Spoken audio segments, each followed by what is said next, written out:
Olá, meu nome é Nice e este é o 8º capítulo do livro Morri e Agora. O capítulo se chama O Suicida. Estava muito preocupado e não me sentia bem. Dava muita importância ao dinheiro, colocando-o em primeiro lugar na minha vida, e com sua escassez ficava nervoso e inquieto. Nada mais tinha valor para mim. O resto das coisas era secundário, e essas também não estavam bem. Minha filha me disse ao me ver preocupado: "Papai, diga para nós o que está aborrecendo tanto." Sinto-o nervoso e percebo que está triste. "Não é nada, filhinha. Deve ser somente uma indisposição." "Acho, pai," opinou meu filho, "que estamos gastando muito dinheiro. Talvez deveríamos adiar nossa viagem ao exterior." "Vocês, meus filhos, merecem essa viagem," exclamei. "Filhos," disse minha esposa, "deixem seu pai em paz. Sei bem o que está se passando. Com certeza, José está tendo um relacionamento com outra mulher e sua consciência deve estar doendo. E você, meu filho, não se preocupe com a viagem. Se ele gasta dinheiro com mulheres, é justo que gastemos conosco." "Não tenho amantes," repliquei com tom cansado. "Papaizinho, se o que o preocupa é grave, temos de saber." O telefone tocou e minha filha correu para atender, esquecendo-se de mim. Quase contei a ela. Fiquei ali na sala, esquecido por eles. Pensei pela 1000ª vez no que ia fazer. E a igreja, porém compreendi que tive o título de religioso, mas não o fui realmente. Não tinha a religiosidade dentro de mim. Achei, naquele momento, que a igreja que frequentava não podia fazer nada por mim.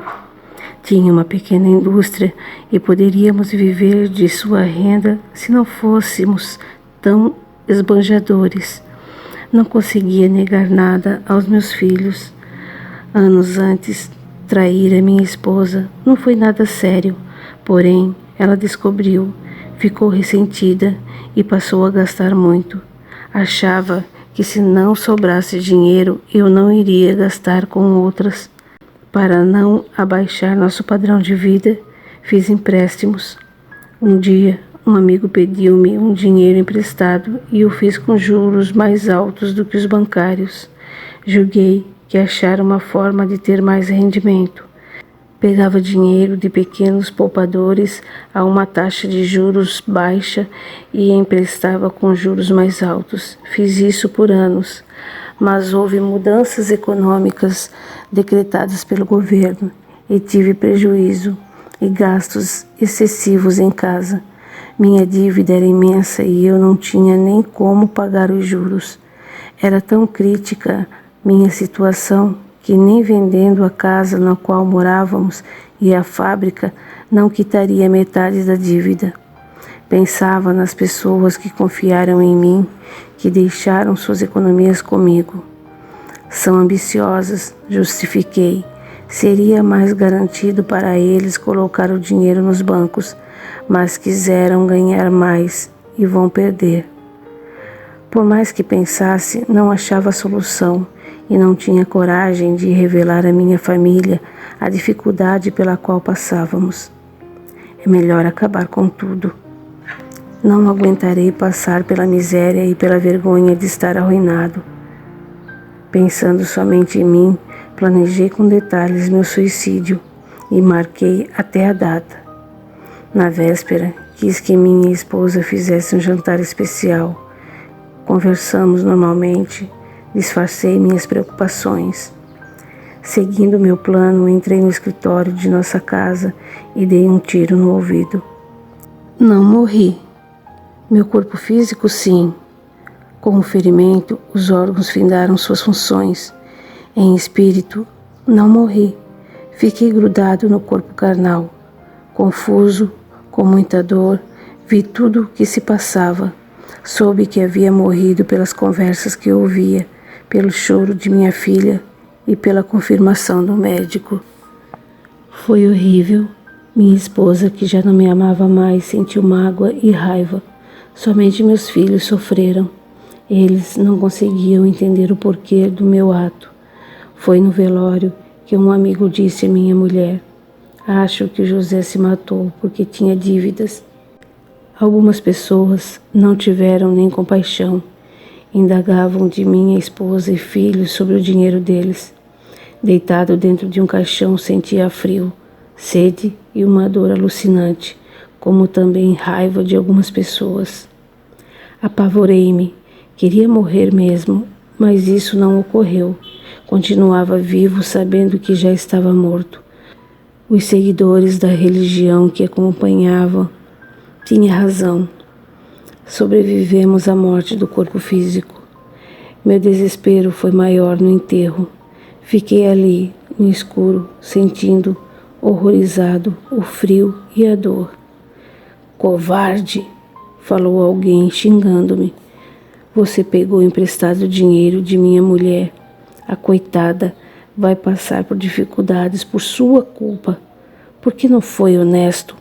Se sabia que não iria conseguir pagar, por que fez esse empréstimo? Por que você não ficou encarnado e tentou resolver a situação? Você transgrediu uma lei divina. Não matarás. Suicidou-se e agora irá sofrer, disse outro. Ficará sozinho aí no escuro, mas ouvirá o que as pessoas pensam e acham de você, falou outra voz. Afastaram-se e fiquei ali, dentro do túmulo, no caixão. Fui piorando, além de continuar sentindo dores, o barulho do tiro soava na minha cabeça e os vermes começaram a me comer. Que padecimento atroz! Aquelas vozes tinham razão. Escutei pessoas dizerem que eu merecia estar no inferno. Outros me cobravam o dinheiro que lhes devia. O pior foi a minha família. Minha esposa me maldizia por deixá-la em situação difícil. Até meus filhos indagavam o porquê de não ter dito a eles sobre a nossa falência, de ter me suicidado, fugido do problema e deixado para eles resolverem. Venderam todos os bens que possuímos, a casa, a fábrica e até os móveis do nosso lar. Pagaram um pouco para cada um dos credores, mudaram de cidade, como me foi explicado. Eu soube de tudo o que ocorria com eles, porque senti os pensamentos deles. Meus filhos arrumaram um emprego e residiam num apartamento pequeno. A família de minha esposa os ajudou. Não me perdoaram e tinham mágoas de mim. A dor era tanta e o horror de ficar na escuridão era imenso, que eu dava gritos alucinantes. Seria deprimente descrever tudo o que passei. O tempo foi passando e o fato foi sendo esquecido. Um vulto começou a me falar com sua voz calma. José, peça perdão. Arrependa-se. Deus nos perdoa sempre. Mas os que prejudiquei não me perdoarão. Acabarão por esquecer. Às vezes sentia-me enlouquecido. Outras raciocinava, entendendo tudo. Já não gritava, gemia. Um dia aquele vulto me tirou do túmulo e me levou para um outro local, o Vale dos Suicidas. Ali fiquei num canto, triste, vendo muitos sofrerem como eu. Padecíamos juntos. Naquele local, para mim, mais sossegado, pensei no que fiz e me arrependi. O remorso dói, e aos poucos a dor desse sentimento tornou-se maior do que as outras que sentia. Se pudesse voltar no tempo, com sinceridade, não me suicidaria. Não seria covarde, abandonando os problemas e prejudicando minha família com meu ato abominável. Muitos anos se passaram. Fui socorrido. No hospital para onde fui levado, não senti mais dores, frio, fome ou sede. Somente permaneceu a dor do remorso. Quis me recuperar. Esforcei-me para isso e fui melhorando gradualmente. Sentindo-me melhor, fui estudar para aprender a viver desencarnado e para ter amor à vida em todos os seus estágios. O tempo passou, poucos se lembram de mim, e entre eles somente alguns ainda guardam mágoa. Minha esposa casou-se de novo. Não gosta nem de lembrar de mim. Acha, e com razão, que a fiz muito infeliz, que por causa do meu suicídio passou muita vergonha e foi humilhada. Ainda não me perdoou. Meus filhos me acharam covarde e ficaram sentidos com minha atitude, mas me perdoaram. Lembram-se muito pouco de mim e quando o fazem, me taxam de infeliz.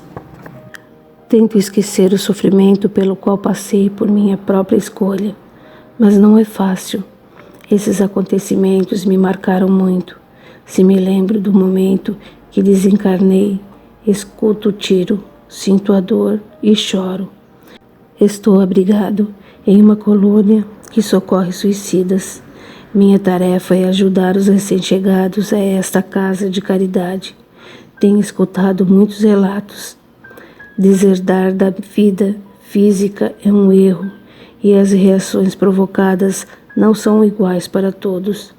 Eu sofri muito porque, além de suicidar-me, planejei tudo e agi friamente. Muitos agiram pior do que eu e sofreram bem mais. Outros tiveram atenuantes, agiram no impulso, pois estavam doentes ou obsediados. Alguns se arrependeram com sinceridade logo após terem cometido esse ato deslocado. Outros não. Pela justiça divina, um suicida não sofre igual ao outro. Cada caso é um caso, analisado com carinho por dedicados socorristas que trabalham auxiliando-os. Para mim, o depois da morte física foi um horror, desespero e muito sofrimento. Aceitei o convite para vir contar o que me aconteceu na esperança de que meu relato possa levar as pessoas a refletirem e abolirem a vontade de se matar. Não vale a pena fugir de um dos nossos estágios da vida. Vivos sempre estaremos, porque não se mata a alma. Anseio por reencarnar, mas tenho de esperar pela oportunidade, pois desprezei esta que tive. Gostaria de ser perdoado por todos a quem prejudiquei. Estou dando muito valor ao perdão. Aquele que perdoa é nutrido pelo sentimento maravilhoso do amor. Também estou aprendendo a ser grato e quero agir de tal forma que venha a receber a gratidão de muitos. Que Deus nos abençoe. José. Explicação de Antônio Carlos. O plano espiritual é imenso.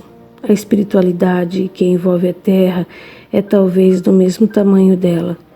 E neste plano temos o umbral, local de moradia de imprudentes, dos que se negam a seguir os mandamentos e os ensinos de Jesus. Temos lugares de socorro, colônias e postos onde são abrigados os que sofrem e querem se modificar. E nesses abrigos moram os que querem fazer o bem, aprender, conhecer a verdade, progredir, e os que se preocupam com os que sofrem. As estatísticas nos informam que temos muitas mortes por suicídio. José narrou-nos o que aconteceu com ele. Para não ficar extenso o relato, nem muito triste, não nos descreveu nem um quarto do seu sofrimento. As vozes que primeiramente escutou eram de desencarnados que se sentiram prejudicados por ele. O vulto que tentava ajudá-lo foi de um socorrista que auxiliava desencarnados que sofrem em cemitérios. Nem todos escutam vozes ou sabem o que ocorre com a família ainda encarnada. Muitos se perturbam tanto que não têm condições de receber pensamentos dos encarnados, mas todos recebem o benefício das orações. De fato, na espiritualidade não existe regra geral. Fez isso e pagará sim. Mas há algumas regras que são seguidas. Os suicidas aqui da espiritualidade ficam separados quase sempre dos demais. Alguns ficam no umbral, onde existem numerosos locais que são chamados de Vale dos Suicidas e que alguns denominam de Inferno dos Suicidas e de muitos outros adjetivos. São lugares onde ficam temporariamente esses desertores do plano físico. Quando são socorridos, normalmente são levados para colônias apropriadas a eles. Há muitas espalhadas pelo Brasil e pelo mundo. Nesses abrigos existem alas para jovens separados dos adultos. Lá eles recebem tratamentos especiais e muito amor. São convidados a estudar, a frequentar cursos que os incentivam a amar a vida que nos é dada pela graça e pela bondade de Deus. Muitos ex-suicidas, no trabalho abnegado de socorristas, recuperam-se. Outros, pelo remorso destrutivo que sentem, não conseguem melhorar, e a reencarnação para eles, além de ser uma bênção, é também remédio para seus atormentado espírito. Muitos, como José, têm consciência de seu erro e estão dispostos a agir acertadamente. Recebem recomendações para se prepararem bem antes de reencarnar. Isso para que, ao voltar ao plano físico, o façam com segurança. Não é para sempre o sofrimento de um suicida, nem igual para todos, mas o padecimento geral é grande. José tem razão por ansiar pelo perdão. Devemos perdoar a todos, pois somos carentes de perdão. Familiares e amigos de um suicida devem perdoá-lo e desejar que esteja bem. Aquele que perdoa, ama, e o amor é o sustentáculo da nossa vida. José estava presente quando fiz essa explicação e ele me indagou: Antônio Carlos, o que acontece com os terroristas suicidas na espiritualidade? Respondi a ele e resolvi colocar a resposta aqui, para concluir a explicação sobre o suicídio. A maioria desses suicidas, que são taxados de terroristas, são idealistas, lutam por uma causa que julgam ser justa, são fanáticos e erroneamente acham essa atitude certa. Não agem como suicidas que querem apenas deserdar a vida física. Eles querem continuar a viver, acreditam na vida no além, tanto que esperam recompensas. Sentem-se heróis e corajosos, mas em todas as religiões e também dentro de nós há preceitos de bem viver e um deles é: não matarás. Leva-se em conta na espiritualidade a educação que receberam e o motivo. Normalmente a intenção deles é matar o próximo em vez de si mesmo. O suicídio é uma consequência. Existe o erro e sofrerão por essa atitude errada. Terão a reação dessa ação imprudente. Eles sofrem mais com a decepção de não ser o além, o plano espiritual, como acreditavam. Padecem mais por serem homicidas do que suicidas.